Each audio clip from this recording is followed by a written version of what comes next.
En 1877, Elena Blavatsky a fait une découverte stupéfiante. Il existe en vous une part qui n'est jamais morte, jamais née, jamais altérée. Et elle tente de communiquer avec vous depuis des années. Mais vous n'entendez rien. Non pas que vous soyez sourd, mais parce qu'on vous a appris à n'écouter que le vacarme. La personnalité qui hurle, l'ego qui exige sans cesse. Et cette part immortelle, elle murmure. Et seules les âmes rares parviennent à l'entendre. Dans les prochaines minutes, vous allez découvrir le code oublié, cette clé secrète qui ouvre le canal de communication directe avec votre moi qui ne meurt jamais. Et lorsque vous l'entendrez pour la première fois, alors toute votre vie prendra un sens nouveau. N'avez-vous jamais eu la sensation, l'impression lancinante, de vivre la vie de quelqu'un d'autre, comme si vous vous étiez réveillé dans un corps, une famille, une réalité qui ne vous appartienne pas vraiment. Comme s'il y avait eu une erreur cosmique et que vous aviez été placé au mauvais endroit, au mauvais moment. Ce n'est pas qu'une simple sensation, c'est un souvenir. C'est votre part immortelle qui vous murmure, qui vous montre que vous avez déjà vécu auparavant, que vous avez déjà été autre chose, ailleurs, à d'autres époques, et que cette vie n'est qu'un chapitre, un simple fragment d'un livre que vous écrivez depuis des millénaires. Mais vous avez oublié. Vous avez été forcé d'oublier par l'éducation qui vous a appris que vous n'êtes que ce corps, par la religion qui vous a dit que vous n'avez qu'une seule vie, par la science qui vous a affirmé que la conscience n'est qu'une simple réaction chimique cérébrale, que des mensonges, utiles pour vous maintenir petit, effrayé, contrôlable. Elena Blavatsky a passé 40 ans à prouver qu'il existe une part de vous qui ne peut pas mourir.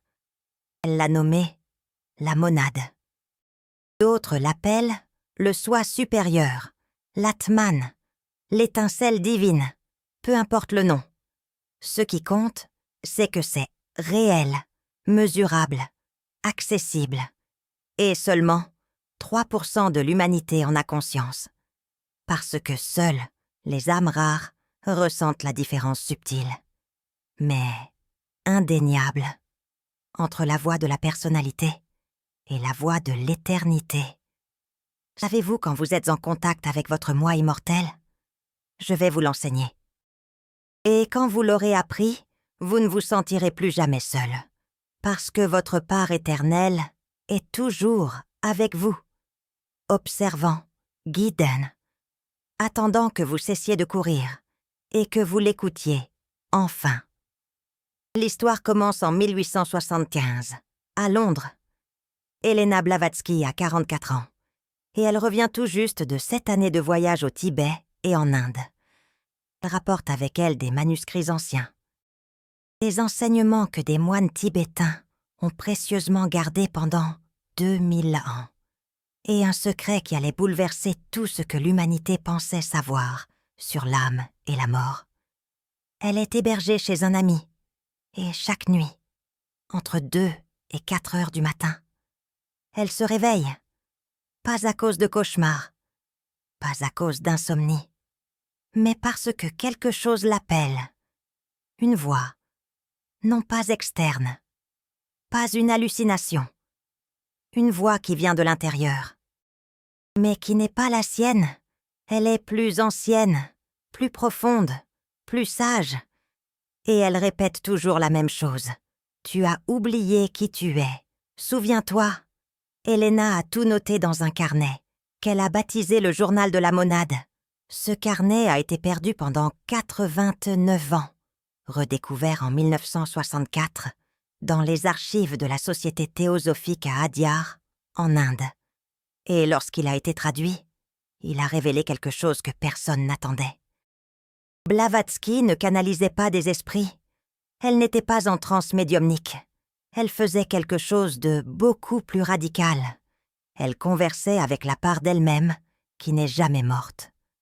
La part qui existait avant sa naissance en 1831 la part qui continuerait d'exister après la mort de son corps en 1891. Et elle a découvert un protocole, un code, une technique spécifique que n'importe quelle âme rare pouvait utiliser pour faire de même. Mais avant de révéler ce code, vous devez comprendre ce qu'est cette part immortelle, parce que ce n'est pas ce qu'on vous a enseigné. Ce n'est pas l'âme au sens religieux du terme. Ce n'est pas un esprit désincarné. C'est quelque chose de beaucoup plus concret. Blavatsky l'expliquait ainsi. Vous n'êtes pas une âme qui vit une expérience humaine. Vous êtes une monade qui projette de multiples personnalités à travers de multiples vies.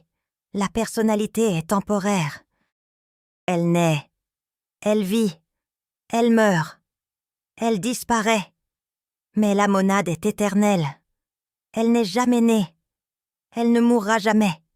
Et elle collectionne des expériences à travers vous, en ce moment précis. Vous n'êtes pas le personnage. Vous êtes l'auteur qui observe le personnage que vous avez créé. Et voici ce que personne ne vous a jamais dit. La personnalité croit qu'elle est réelle. Elle croit qu'elle est vous.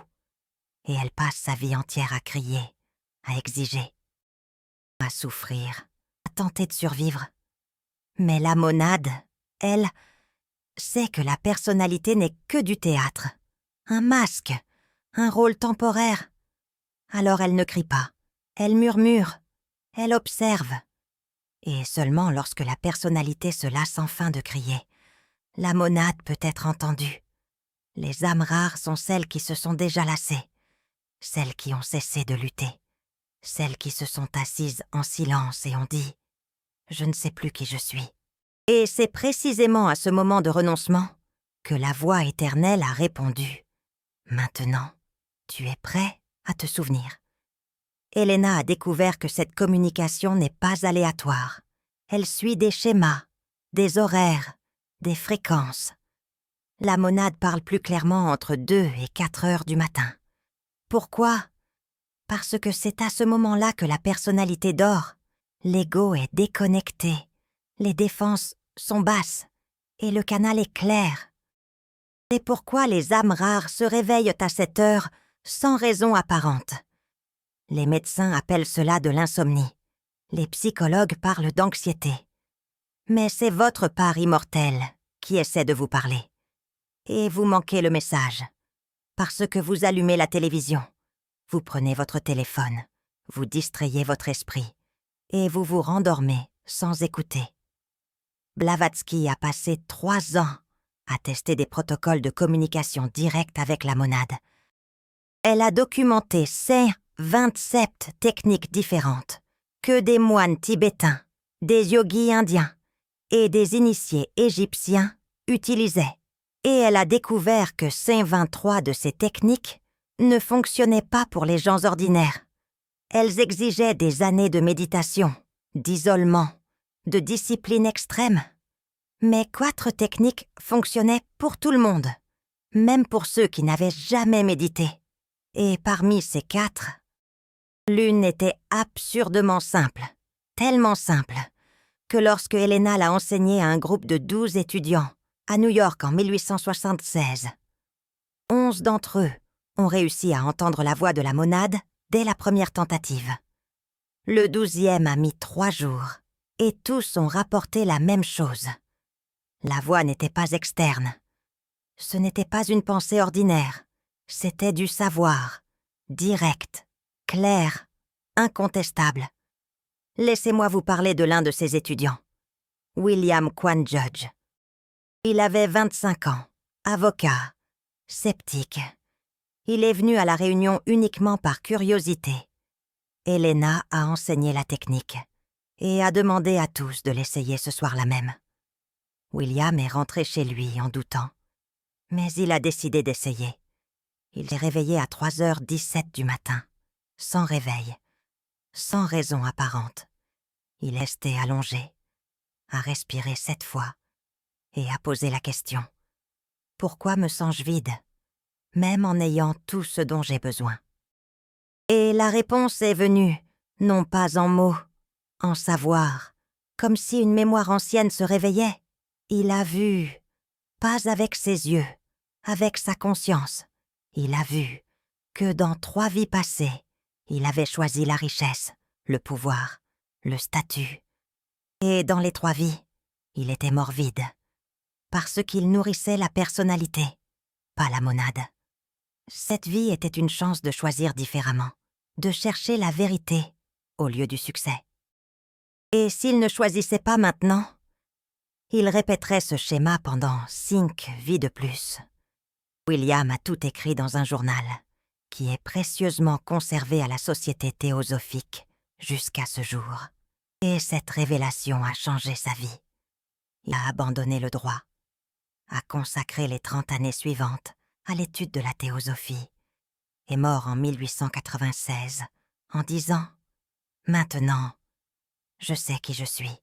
Honte. Voici donc la puissance. Écoutez la monade. Ce n'est pas la richesse qu'elle vous offre, mais la clarté. Et la clarté vaut plus que l'or. Mais parmi les 12 étudiants, il y en avait une qui n'arrivait jamais à entendre. Sarah Mitchell, 32 ans, professeure. Elle a essayé pendant 6 mois, se réveillant chaque jour à 3 heures du matin, faisant exactement ce qu'Elena Blavatsky avait enseigné. Mais rien ne se passait, seulement le silence.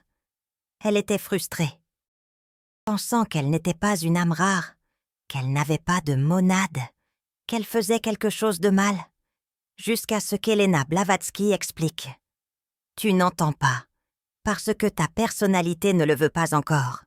Ta monade parle, mais tu la bloques, sans t'en rendre compte, parce que tu as peur de la vérité, qu'elle va révéler. Et Elena Blavatsky avait raison. Sarah était mariée à un homme violent, mais elle ne l'admettait pas. Elle créait des excuses, justifiait ses actes, et sa monade savait que si Sarah écoutait la vérité, elle devrait quitter son mariage. Et Sarah n'était pas prête. Il a fallu encore 2 ans, jusqu'à ce qu'en 1978, après avoir été battue pour la 10e fois, Sarah finisse par se rendre. Je ne sais plus quoi faire. Montrez-moi. Et cette nuit-là, à 3h33 du matin, elle a entendu, clairement, comme si quelqu'un murmurait directement dans son âme. Tu es déjà morte pour cet homme dans 2 vies passées. Si tu ne pars pas maintenant, tu vas mourir à nouveau. Et cette fois, le karma sera irréversible. Sarah est partie le jour suivant, ne revenant jamais. Et 3 semaines plus tard, son mari a tué une autre femme. Si Sarah était restée, ça aurait été elle. La monade le savait et essayait de l'avertir depuis 2 ans. Mais Sarah n'a écouté que lorsqu'elle a cessé de résister. C'est la différence entre les 3% qui entendent et les 97% qui n'entendent pas. Ce n'est pas une question de capacité, mais de courage. La monade parle à tout le monde, mais seules les âmes rares ont le courage d'écouter des vérités qui détruisent la vie qu'elles ont construite. Avez-vous ce courage? Et il y a plus. Elena Blavatsky a documenté que la communication avec la monade suit les cycles lunaires. La nouvelle lune est le moment où la voix est la plus claire, parce que l'obscurité extérieure reflète l'obscurité nécessaire intérieure. La pleine lune est le moment où la voix est la plus distordue, parce que la lumière extérieure crée une illusion de clarté. Les âmes rares qui se réveillent, entre 2 et 4 heures du matin, remarquent qu'elles se réveillent plus fréquemment dans les 3 jours avant et les 3 jours après. La nouvelle lune, ce n'est pas une coïncidence. C'est votre monade, utilisant le cycle naturel pour amplifier le message. Si vous voulez entendre pour la première fois, attendez la prochaine nouvelle lune. Marquez-la dans votre calendrier. Et pendant ces 7 jours, pratiquez la technique. La chance d'entendre se multiplie par 9. Elena Blavatsky a également découvert que certains aliments bloquent soit la communication, la viande rouge, en particulier, parce que la viande porte la mémoire de l'animal mort, et cette mémoire interfère avec le canal. C'est pourquoi les moines tibétains étaient végétariens, pas seulement par compassion, mais par clarté. Elena Blavatsky a fait une expérience. Elle a mangé de la viande pendant 7 jours de suite et n'a pas réussi à entendre la monade. Une seule fois, elle est revenue à manger des légumes. Et au 2e jour, la voix est revenue, plus claire que jamais. Si vous voulez, une communication limpide avec votre moi immortel. Évitez la viande dans les 3 jours avant de tenter la technique. Cela fait une différence mesurable. Et il y a un autre détail que peu de gens connaissent. La position du corps est importante. Elena Blavatsky a découvert que s'allonger sur le dos bloque 40% de la réception, parce que la colonne vertébrale n'est pas droite et la colonne est une antenne. S'allonger sur le côté gauche bloque 20%. S'allonger sur le côté droit maintient 90% de la réception et s'asseoir avec la colonne vertébrale droite maintient 100%. C'est pourquoi les yogis méditent assis. C'est pourquoi Elena Blavatsky faisait toujours la technique, assise sur son lit, le dos droit, les pieds au sol, les mains sur les genoux. Cette posture crée un alignement parfait entre la personnalité et la monade. Essayez. Et voyez la différence. Mais il y a un problème. La personnalité a peur de la monade. Pourquoi ? Parce que la monade connaît la vérité. Et la vérité fait mal. La vérité est que vous vivez mal.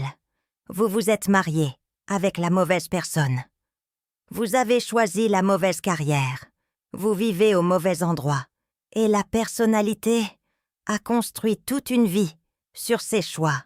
Alors, quand la monade commence à parler, la personnalité panique, crée des doutes, distord le message, invente 1000 raisons pour que vous ignoriez ce que vous entendez et vous obéissez.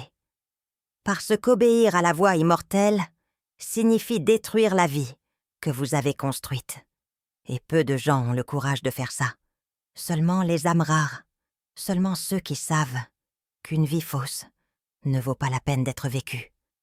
Elena Blavatsky a enseigné qu'il existe 3 signes qui indiquent que vous écoutez la monade et non la personnalité. Premièrement, la voix de la monade ne juge jamais, ne critique jamais, ne vous fait jamais ressentir de la culpabilité. Elle montre simplement, comme un miroir, sans émotion, sans drame, la personnalité vous fait ressentir de la peur, de la culpabilité, de la honte. La monade vous fait ressentir de la clarté. Deuxièmement, la voix de la monade n'est jamais pressée. La personnalité veut tout maintenant. Veut des résultats rapides, veut des solutions faciles. La monade travaille à l'échelle des vies. Pour elle, 10 ans, ce n'est rien. 100 ans, c'est bref. Alors, quand vous entendez quelque chose et que vous ressentez une urgence désespérée, ce n'est pas votre monade, c'est votre peur. Troisièmement, la voix de la monade ne contredit jamais vos vies passées. Tout ce qu'elle vous montre se connecte avec des schémas que vous répétez. Des siècles, la personnalité voit chaque problème comme nouveau. La monade voit que vous ne faites que revivre le même karma sous un habillage différent. Et voici le retournement de situation. Elena Blavatsky a découvert que la monade n'essaie pas de vous sauver. Elle essaie de vous enseigner. Chaque souffrance que vous vivez a été choisie par votre monade avant votre naissance. Chaque trahison, chaque perte, chaque douleur Ce n'est pas une punition, c'est une leçon. Et tant que vous n'apprendrez pas la leçon, vous répéterez la douleur, dans une autre vie, avec d'autres personnes, mais le même schéma. La monade n'est pas pressée, elle a l'éternité. Mais vous, en tant que personnalité, vous êtes fatigué. Vous voulez que ça se termine. Et la seule façon de finir, c'est d'apprendre. Et la seule façon d'apprendre, c'est d'écouter. Et la seule façon d'écouter, c'est de se taire. Je vais vous enseigner maintenant. Le code qu'Elena Blavatsky a découvert. Mais avant, un avertissement. Si vous faites ça, et que vous entendez la voix de la monade, votre vie va changer. Pas parce que vous allez gagner des pouvoirs, mais parce que vous allez voir la vérité. Et la vérité ne peut pas être déviée, ne peut pas être ignorée. Une fois que vous entendez, vous ne pouvez plus faire semblant de ne pas avoir entendu. Alors ne faites ça. Que si vous êtes vraiment prêt à tout changer, si vous êtes prêt à laisser mourir qui vous croyez être, pour devenir qui vous êtes réellement. Le code a 5 étapes. Notez. Premièrement, réveillez-vous entre 2 et 4 heures du matin. Ne forcez pas. Ne mettez pas de réveil. Votre corps va se réveiller naturellement. Si votre monade veut parler, si vous ne vous réveillez pas, à cette heure-là, votre partie immortelle n'a pas encore de message pour vous. Attendez, elle vous appellera quand ce sera le moment. Deuxièmement, n'allumez pas la lumière, ne regardez pas votre téléphone, ne vous réveillez pas complètement. Restez dans cet état, entre le sommeil et la veille. C'est là que le canal est ouvert. Troisièmement, fermez les yeux, respirez profondément, 7 fois, lentement, et posez une question, une seule, claire, directe. Ça peut être sur n'importe quoi. Mais il faut que ce soit important. La monade ne répond pas aux questions banales. Elle ne va pas vous dire quel vêtement porter. Elle va vous dire pourquoi vous souffrez depuis 12 vies. Quatrièmement, faites silence, complètement. Ne pensez pas, n'analysez pas, n'attendez pas de réponse d'une manière spécifique. Alors, vide-toi complètement. Sois comme une toile vierge. Et attends, ça peut prendre 30 secondes. Ça peut prendre 30 minutes. Mais si tu fais vraiment silence en toi, quelque chose va se produire. Ce ne sera pas une voix audible. Ce ne sera pas une pensée en mots. Ce sera de la connaissance, directe, comme si tu l'avais toujours su, et que tu t'en souvenais soudainement. Elena Blavatsky appelait ça la gnose, la connaissance immédiate, sans processus de raisonnement. Tu vas savoir, sans savoir comment tu sais. Cinquièmement, note-le immédiatement. Parce que la personnalité va essayer de le distordre ou de l'oublier. Écris exactement ce que tu as ressenti. Les mots vont te paraître étranges, poétiques. Ils ne sonneront pas comme toi. Et c'est ainsi que tu sauras que c'est réel. Elena a fait cela religieusement, pendant 16 ans. Et chaque session a été documentée. Elle a découvert quelque chose d'extraordinaire. La monade ne dit jamais des choses agréables. Elle dit la vérité. Et la vérité, généralement, fait mal. Elena a demandé une fois « Pourquoi est-ce que je souffre autant dans cette vie ?» Et la réponse a été « Parce que dans 5 vies passées, tu as causé de la souffrance. Cette vie est un apprentissage. Quand tu ressentiras finalement de la compassion véritable, le karma prendra fin. » Elle a demandé « Quand vais-je trouver la paix ?» La réponse « Quand tu arrêteras de la chercher. » La paix n'est pas une destination, c'est un abandon. Elle a demandé « Quel est mon but ?» La réponse « Tu n'as pas de but, tu es le but. Arrête de chercher et commence à être. » Des réponses comme celle-ci ont détruit l'identité d'Elena, mais elles l'ont aussi libérée, parce que, quand tu acceptes finalement que ta personnalité est une illusion, tu arrêtes de la défendre, tu arrêtes de la nourrir, tu arrêtes de la subir. Et ce qui reste, c'est juste la conscience pure, observant, sans jugement, sans peur, sans nécessité. Mais voici ce que peu de gens savent.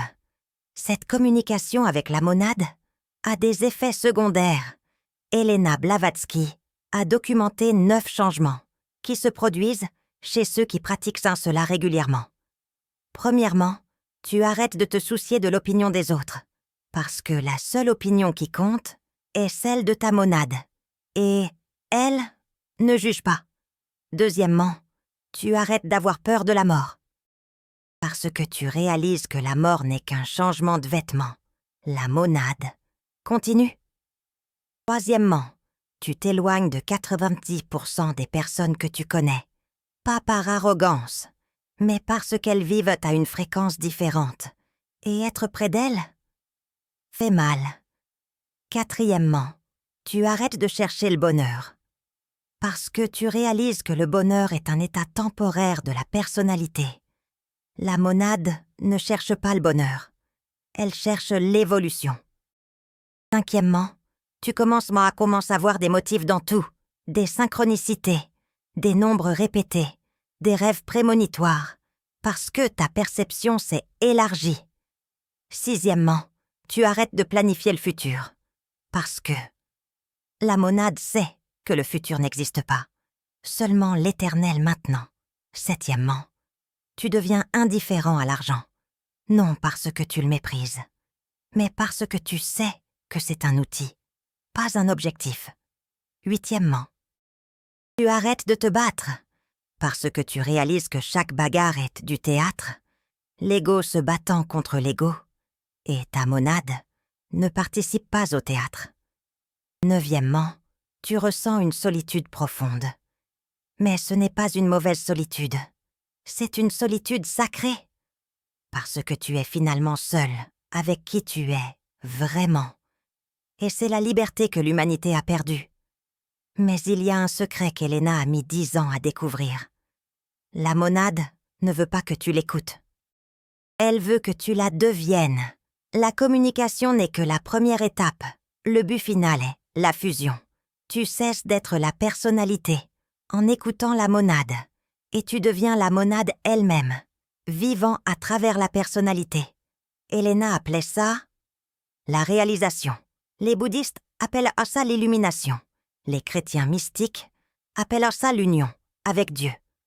Et cela arrive quand tu arrêtes finalement de résister, d'essayer de contrôler, de lutter contre la vie. Et que tu te rends simplement, pas une résignation, une reddition consciente, en disant « je ne sais plus, montre-moi ». Et dans ce moment de reddition totale, la monade prend le relais, et tout change. Elena a documenté 7 étapes de cette fusion. Première étape. Tu entends la voix pour la première fois. C'est un choc, de la peur, du doute. Tu ne sais pas si c'est réel, si c'est de la folie, si c'est de l'imagination. Cela dure de 3 jours à 3 mois. Deuxième étape. Tu commences à tester. Tu poses des questions. Tu compares les réponses avec la réalité. Tu vérifies si c'est vrai et tu réalises que, oui, la monade ne se trompe jamais, ne ment jamais, ne faillit jamais. Cela crée de la confiance. Cela dure de 6 mois à 2 ans. Troisième étape. Tu arrêtes de consulter la personnalité. Avant de prendre une décision importante, tu demandes à la monade et tu obéis. Même quand ça fait mal. Même quand ça n'a pas de sens. Même quand tous ceux autour de toi disent là que tu es fou. Cela dure de 2 à 5 ans. Quatrième étape. Tu réalises que tu n'as plus besoin de demander. La monade répond déjà avant la question, comme si elle anticipait. Parce qu'elle connaît tes pensées avant que tu ne penses. C'est la preuve que tu n'es pas tes pensées. Tu es celui qui observe les pensées. Cela dure de 5 à 10 ans. 5e étape. La ligne entre toi et la monade commence à disparaître. Tu ne sais plus où se termine la personnalité et où commence le soi immortel. Les décisions se prennent d'elles-mêmes, sans effort, sans conflit. Tu flottes. Cela dure de 10 à 20 ans. 6e étape. La personnalité meurt. Pas dramatiquement, silencieusement, comme une bougie qui s'éteint. Et ce qui reste, c'est seulement la monade, utilisant le corps, mais sans identification à lui. Cela dure jusqu'à la mort physique. 7e étape. Mort consciente. Tu vois le corps mourir, mais tu ne meurs pas avec lui. Tu restes comme conscience, et tu choisis la prochaine vie avec une clarté totale. Pas par karma, mais par choix. C'est la liberté finale. Elena a atteint la 6e étape, la 7e. Elle ne l'atteindrait qu'à sa mort. Et elle le savait. Dans les 4 dernières années de sa vie, elle disait « Je ne suis plus Elena. Je suis la conscience habitant un corps temporairement appelé Elena. Et quand Elena mourra, j'irai dans le prochain corps. Avec tous mes souvenirs intacts. Ce n'est pas une fantaisie ésotérique. C'est la réalité de celui qui a fusionné avec la monade. Et de y arriver. Pas dans cette vie peut-être.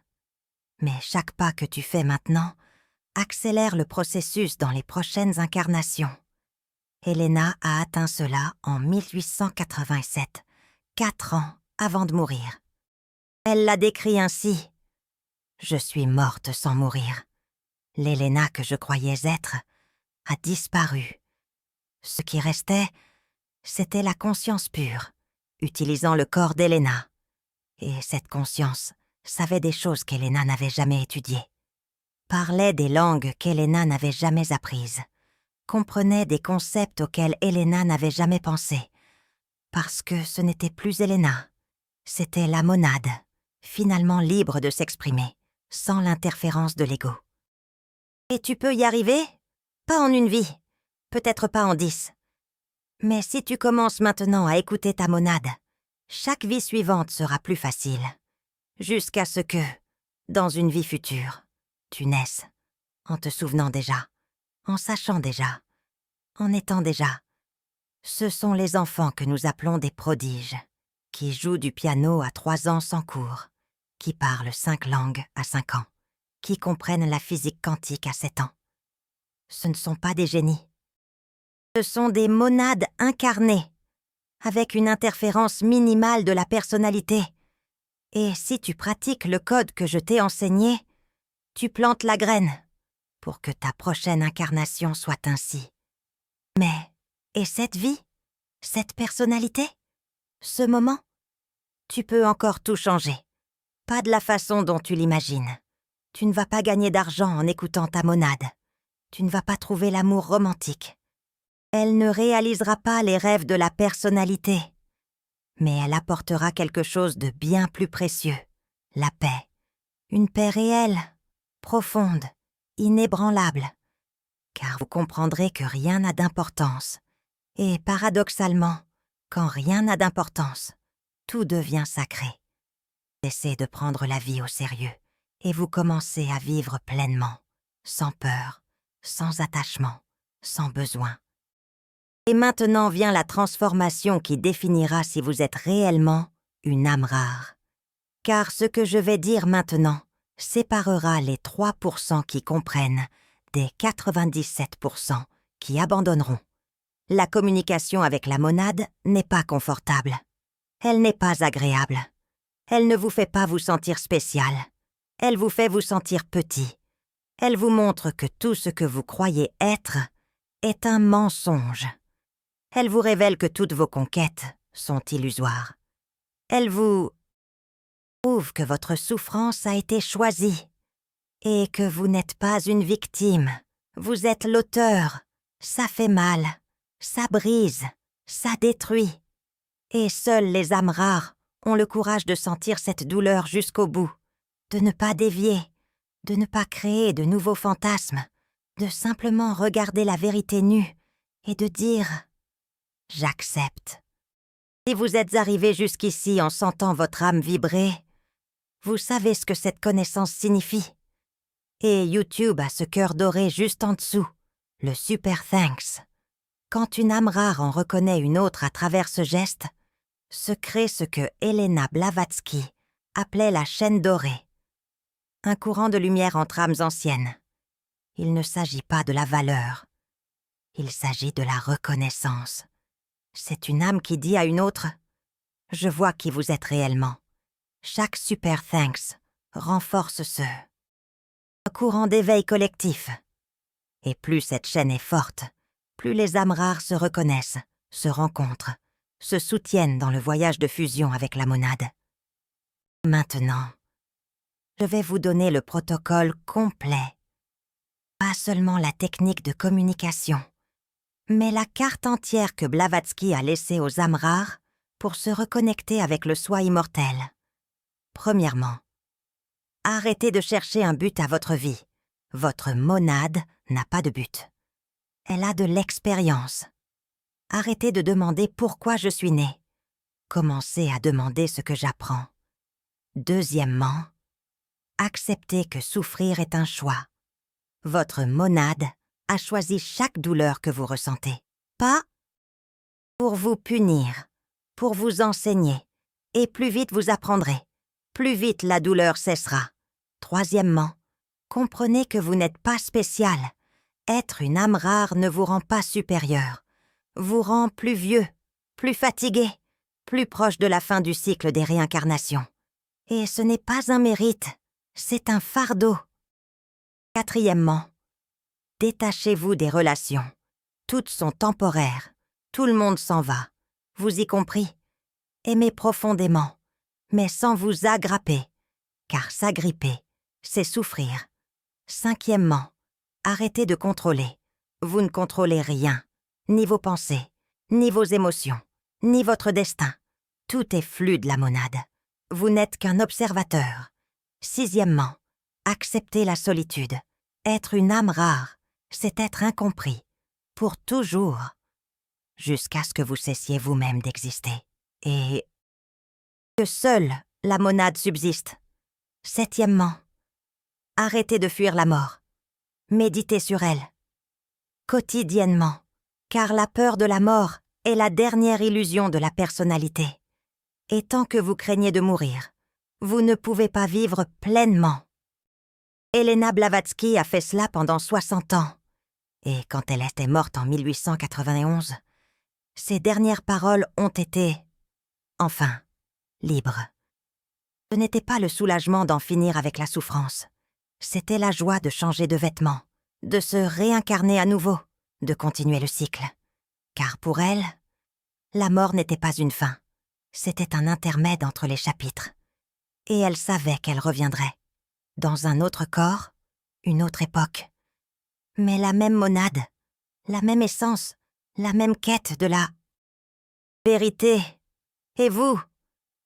Allez-vous utiliser cette vie pour écouter votre monade? Ou allez-vous gaspiller une énième incarnation à alimenter l'ego? À courir après des illusions? À souffrir pour des choses qui n'importent pas? Le choix a toujours été vôtre. Et il le sera toujours. Jusqu'à ce que vous en ayez finalement assez. Que vous vous asseyez en silence. Et que vous disiez « je ne sais plus ». Et à ce moment, votre partie immortelle va chuchoter. Maintenant, vous êtes prêts? Quel signe de communication avec le soi immortel avez-vous le plus ressenti? Écrivez-le dans les commentaires. D'autres âmes rares ont besoin de savoir qu'elles ne sont pas seules à entendre cette voix éternelle qui ne meurt jamais.